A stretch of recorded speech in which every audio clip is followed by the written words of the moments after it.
Israel is preparing for the possibility of a ballistic missile attack from Iran and from Yemen. And meanwhile, amidst threats of a strike on Iran by the United States President Donald Trump, the axis of evil loses another member, with Shiite militias in Iraq signaling a willingness to disarm rather than get caught in the crossfire between their Iranian patron and the United States military. Against the backdrop of these developments, representatives from Iran and China will meet in Moscow to discuss Iran's nuclear program with their Russian hosts. And meanwhile, in the Gaza Strip, the IDF is planning a broader maneuver than what we have seen so far in this war, while Hamas is taking responsibility for the unusual barrage of 10 rockets that were fired at southern Israeli cities on Sunday. 27 Israelis were lightly wounded in this strike, and in response to the attack, the IDF launched a wave of strikes in the city of el-Balah in the Gaza Strip, where the rockets were fired from. The IDF has not entered this city before out of fear of hurting our hostages. However, prior to the most recent operation, the IDF spokesperson in Arabic published a repeated evacuation message for the residents of that area in Gaza. In a related story, the IDF attacked the terrorists who posed as a journalist and broadcasted from the captured IDF tank on October 7th on the border between Gaza and Israel. And meanwhile, in Lebanon, the IDF settled the score with Hezbollah and their missile commander, eliminating him in a targeted strike. The United States envoy to Lebanon has declared it's time for Hezbollah to lay down its weapons, and voices in Lebanon and France have echoed the same call. And closer to Jerusalem, the IDF spokesperson announced that security forces operated overnight throughout Judea and Samaria to thwart terror. The forces arrested a number of wanted individuals and confiscated weapons and thousands of shekels, this is the Israeli currency, in terror funds. Our forces were not harmed, thank God. And further to the south, it is apparent that the American strikes against the Houthi tunnels are preparation for an attack on Iran. The Houthis invested enormous resources in establishing underground infrastructure in Yemen, inspired by the tunnels in Iran, and the United States military is demolishing them one after the other. And finally, we'll bring you the details from Israeli Prime Minister Benjamin Netanyahu's historic summit with President Trump at the White House on Monday morning. Iran was at the center of the talks, but tariffs and many other bilateral issues were also discussed. This was the second time in 2 months that Prime Minister Netanyahu of Israel met with President Donald Trump of the United States. So we have a lot to discuss today, so let's dive into the details. I'm Yair Pinto, and this is your Boots on the Ground report about what is happening in Israel on day 549 of the war against Hamas, Hezbollah, the Houthis in Yemen, and the Shiite militias in Iraq for now, but all the other armed groups that are operating in this region are all under the Revolutionary Guards Corps and are taking their orders from the head of the snake, which is the Islamic Republic of Iran. A moment before we begin, I want to invite you to click the subscribe button so that you remain tuned to the truth in real time and never miss another episode of Boots on the Ground. And if you've supported our Rebuild Israel campaign, thank you so much. And heads up, special surprise is coming your way very soon. And if you haven't joined yet, now is the time to help Israel rebuild after almost 2 years of fighting and wars. Visit tbn.org/rebuildisrael. Sirens went off on Sunday evening in Ashdod, Gan Yavne, and Ashkelon, all Israeli cities, as a barrage of 10 rockets were launched from Deir el-Balah in the Gaza Strip by Hamas. Hamas took responsibility for the fire, and the IDF said that 5 of the launches were intercepted by the Air Force, while impacts were identified in several areas. Later, the IDF announced that it struck the launcher from which the rockets were fired. One of the rockets fell in the heart of a residential neighborhood in the Israeli city of Ashkelon and caused heavy damage to several parked vehicles and nearby buildings. At least 27 people were evacuated to the Barzilai Medical Center in the city with light injuries as a result of that strike. The rocket fire was carried out, as stated, from the el-Balah area in the Gaza Strip, where, according to previous reports, the IDF refrained from operating due to concerns that many of the Israeli hostages are present in that area. But about a half an hour after the strike, reports from Gaza stated that the IDF was striking inside Deir el-Balah.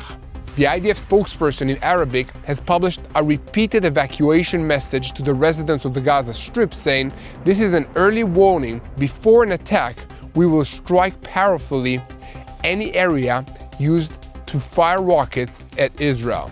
For their part, Hamas boasted that we bombed Ashdod without admitting that they brought destruction on the area of Deir el-Balah in the Gaza Strip. And elsewhere, early Sunday morning, there were reports of 8 fatalities in the bombings of a house in western Khan Yunis in the southern part of the Gaza Strip. The IDF demolished several houses near the Morag corridor and began performing clearing work in agricultural fields in the Kizan Rashwan area southwest of Khan Yunis. Subsequently, there was a report of 5 fatalities as a result of an IDF airstrike on a house near the Yafe Mosque in the Deir el-Balah area of central Gaza. And overnight between Sunday and Monday, Gazans published numerous videos from the Gaza Strip following the resumption of IDF attacks against Hamas. Among other things, they claimed that the IDF attacked a tent compound in the courtyard of Nasser Hospital in Khan Yunis that was used by local reporters. There were 2 fatalities and 9 people were reportedly wounded in the incident. The IDF and the Shin Bet announced in response that they had attempted to assassinate the terrorist Hassan Ashlayach, who operated in October 7 under the guise of a journalist and live-streamed a footage of a burning IDF tank near the border fence on that very day. The attempt to assassinate him had been made overnight between Sunday and Monday in the Khan Yunis area. And according to the statements by the Shin Bet and the IDF, Ashlayach is a terrorist in the Khan Yunis brigade, and he infiltrated Israeli territory and took part in the organization's murderous massacre on October 7th, and throughout the massacre he documented and uploaded to the networks acts of looting, burning, and murder. And another point to remember is that Ashlayach was employed after October 7th by CNN, but was fired because of his tie to the Hamas terrorist organization. From all indications, he survived the latest IDF assassination attempt. So guys, here at TBN Israel, we will continue to report on every development on this matter, and as always, we ask you to keep spreading the truth, share our videos on YouTube, and follow us on social media. And most important, you need to remember to pray for the situation and for the peace of Jerusalem. It really helps us when you're standing with us, boots on the ground. So we switch our focus now to the northern arena, where the IDF eliminated Hezbollah artillery commander in an airstrike in the El Taibe area over the weekend. The IDF said in a statement that this evil man had been responsible for multiple attacks against the Upper Galilee since the start of the war, but he won't be doing that any longer. Let's recall that earlier this week, the United States envoy to Lebanon, Morgan Ortagus, declared it's time for Hezbollah to lay down its weapons as soon as possible. She also noted that Israel will not accept terrorist fire from Lebanon and from its territory. Other voices in Lebanon and France have echoed these same sentiments. And here at TBN Israel, we will continue reporting on developments in the northern arena. So stay tuned to the truth, share our videos, and subscribe to TBN Israel on YouTube. Now, let's move our attention to Judea and Samaria, where security forces operated overnight in several locations, including Hebron and around the Bet Gilzon Brigade area in El Amari and Kalandia and Binyamin Brigade sector. Security forces arrested 15 wanted persons and confiscated illegal weapons along with thousands of shekels in cash and other contraband. So guys, keep spreading the truth, share and follow us. And we want to thank you, truly, for all the support. Every donation that you make helps us create more videos from Israel. So if you want to be a monthly donator to TBN Israel, go to tbnisrael.com/give. and make any kind of donation that will help us create more content and share the truth about Israel. And speaking of the truth, the Reuters news agency reported on Monday morning that the Iraqi militias identified with Iran are expressing a willingness to disarm in order to avoid the wrath of the United States President Donald Trump. According to the report, talks between the Iraqi Prime Minister Mohammad Shia el-Sudani and militia leaders have already made significant progress. The militias understand that they could become a target for an American strike if they continue to act together with Iran, and they don't want to be part of that because they don't want to be wiped out. So keeping on the subject of the axis of evil, Russia, China, and Iran will hold a joint consultation of experts on Tuesday in Moscow, Russia, on Iran's nuclear program, and this is according to a report by the Russian news agency RIA Novosti that quotes Russian Foreign Ministry spokeswoman Maria Zakharova. The meeting is taking place against the backdrop of the explicit threat by the United States President Donald Trump to heavily bomb Iran if it does not reach an agreement with Washington regarding its nuclear program. The Kremlin announced on Sunday that Russia is ready to do everything in its power to help resolve the tension between the United States and Iran, but earlier this month, the British Telegraph reported that a senior Iranian official said that the Iranians are urging senior commanders to launch preemptive strikes on the island if Trump threats become more serious. According to this official, the answer to Trump's threats should be in action, not words. Every base in the region is within range of our missiles. And one last report about the axis of evil, and this time it's the Houthis in Yemen. According to reports in the Arab media, the Houthi rebels official in Sada province, Abu Abdullah el-Hamara, was eliminated in an American strike during the past week. At the same time, the United States military issued a statement on Sunday that they had attacked several of the organization's targets on Hamara's island near the city of Hudaydah in western Yemen. In another strike aimed at the gathering of Houthi commanders in the El Tuhaita area of El Jabalia, about 70 operatives were eliminated, including senior commanders, and this is according to the report. And speaking of the Americans, as previously reported, the United States Army has transferred another THAAD air defense system to Israel. This includes modular systems, radars, and computer networks which can be plugged into the Israeli systems and other equipment that the United States already has in the region to provide a more complete picture of the airspace over the entire Middle East. This will allow the joint Israeli and American force to be more effective defending against any Iranian attack. And speaking of which, Israel is concerned that Iran will make a mistake and decide to launch a large-scale attack against the Jewish state, firing hundreds of ballistic missiles and UAVs. This could happen at literally any moment, and the IDF Home Front Command, as well as the civilian agencies in Israel, like the police and the Magen David Adom, are making efforts to prepare for any scenario. This also includes renewed ballistic missile fire from the Houthis, although that scenario is less likely. So guys, if you want to stay tuned to what's happening in Israel, make sure to click that subscribe button so that you'll never miss another episode of Boots on the Ground.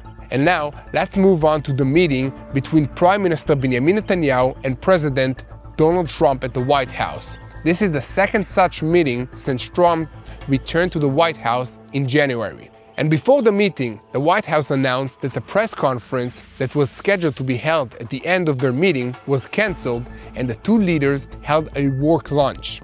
And following the lunch, President Donald Trump issued a statement saying that it was an honor to host him. I've known him for a very long time. We reached good solutions. I'm the best president that Israel ever dreamed of. Netanyahu also made a statement telling President Trump, "You are a wonderful friend of Israel. You do what you say, and we appreciate that." He added that the two discussed the tariff that Trump imposed, saying that we will remove trade barriers and we will do it quickly. I believe in free trade that needs to be fair. Prime Minister Benjamin Netanyahu said in a statement at the White House that the issue of the hostages was at the top of the conversation with the United States President Donald Trump. We are working on another deal, and we hope that we will manage to get all the hostages out and remove Hamas from the Gaza Strip. Netanyahu added, "We discussed Trump's courageous vision, including the countries that will accept the Palestinians of their own free will." But the big announcement was yet to come, as Donald Trump went on to declare that the United States will hold direct talks with Iran on the nuclear agreement to begin on Saturday. He said that this is the preferred option and not something we want to avoid. Prime Minister Benjamin Netanyahu said that we are united in the position that Iran will not acquire nuclear weapons. If we succeed in reaching an agreement, that's good. Trump also noted that we have a big problem with the Houthis in Yemen. We hit them hard. They don't know what to do. We eliminated leaders and experts who produced sophisticated missiles. Trump also addressed Iran's connection to the Houthis, saying that we made it clear that Tehran must stop assisting them, and they complied. Here at TBN Israel, we will continue to report on these issues moving forward, and we ask you to help us spread the truth by sharing our videos on YouTube, following us on social media, and subscribing to this YouTube channel. And the most important thing that you can do in this situation for Israel, for the Middle East, and for yourself is pray. Pray for wisdom to our leaders, to your leaders, and for God to intervene in this situation. Pray for the IDF soldiers that are risking their lives defending the country and the people of Israel in Gaza, in Syria, in Lebanon, in Judea and Samaria. Imagine being attacked by so many enemies at once. It's not easy, and it's a miracle that we're still alive. Israel is still here despite it all, because God is on our side. So let's remember that and unite in prayer for the peace of Jerusalem. Hello, this is Mati here in Jerusalem with TBN Israel. This is Yair Pinto from TBN Israel here in Jerusalem. TBN Israel is keeping viewers informed with Israel-focused news, culture, and what God is doing in this land. Support TBN Israel today online at tbn.org/Israel. Thank you.